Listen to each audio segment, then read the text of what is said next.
Le 22 mai 2026, à 21h58, la trajectoire politique de l'Afrique de l'Ouest a basculé en l'espace de 30 secondes. Lorsque le secrétaire général de la présidence sénégalaise, Oumar Sambaba, est apparu sur les écrans de la RTS pour lire le décret numéro 2026 à 1128, sa voix monocorde dissimulait à peine la portée sismique de l'annonce. Le président Bassirou Diomaye Faye mettait fin aux fonctions de son premier ministre, Ousmane Sonko. Par décret numéro 2026-1128 du 22 mai 2026, le président de la République, son Excellence Bassirou Diomaye Diakhar Faye, a mis fin aux fonctions de M.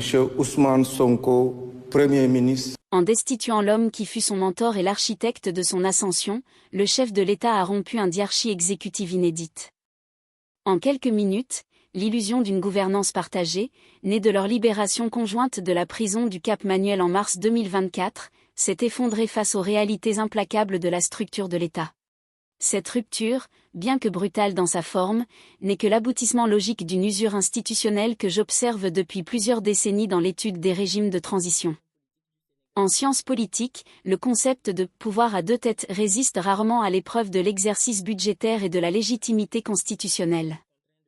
Les rapports du Center for Strategic and International Studies, CSIS, soulignaient déjà dès la fin de l'année 2025 que la coexistence entre un président légitime par les urnes et un premier ministre leader de la majorité parlementaire créait des frictions structurelles insolubles, notamment autour de l'allocation des ressources et des nominations aux postes stratégiques de l'administration publique. Le point de rupture mécanique s'est cristallisé sur deux fronts, la gestion de l'ordre public et le contrôle de l'appareil partisan. En février 2026, le décès de l'étudiant en médecine Abdoulaye Ba, survenu lors d'affrontements avec les forces de sécurité sur le campus de l'université Cheikh Anta Diop, UCAD, a profondément fragilisé Ousmane Sonko. Sa rhétorique imputant la contestation à des financements occultes a rompu le pacte de confiance avec la jeunesse urbaine, le cœur sociologique de son mouvement. En parallèle, une sourde guerre de position s'est engagée pour le contrôle des structures politiques. Face à un Sonko maintenant une mainmise absolue sur le PASTEF, le président Diomaye Faye a discrètement orchestré la relance de la coalition Diomaye Président. Une conférence de presse remplie de formules fraternelles ne pouvait plus masquer le fait que l'exécutif s'était transformé en un champ de bataille pour deux ambitions irréconciliables. Mon évaluation, et je ne la formule pas à la légère, est que l'affrontement est devenu inévitable lorsque la technicité législative a croisé l'ambition électorale.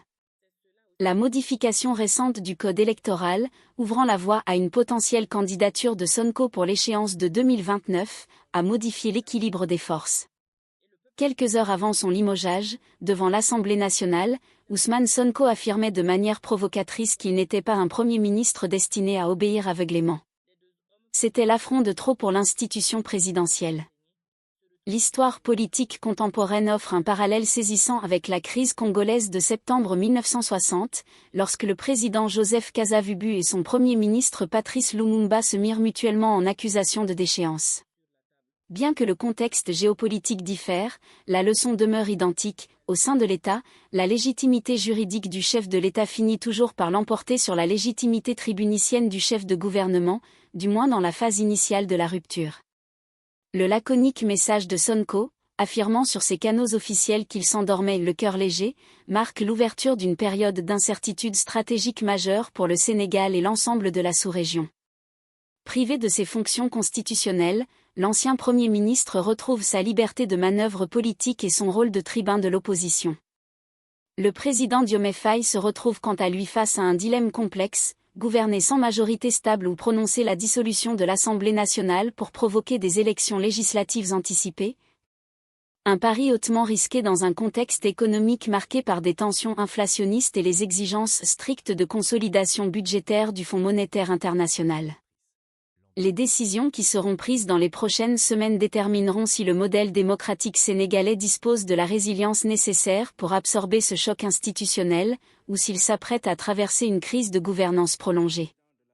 Merci de nous avoir suivis. Pour ne rien manquer de l'actualité, abonnez-vous et activez la cloche.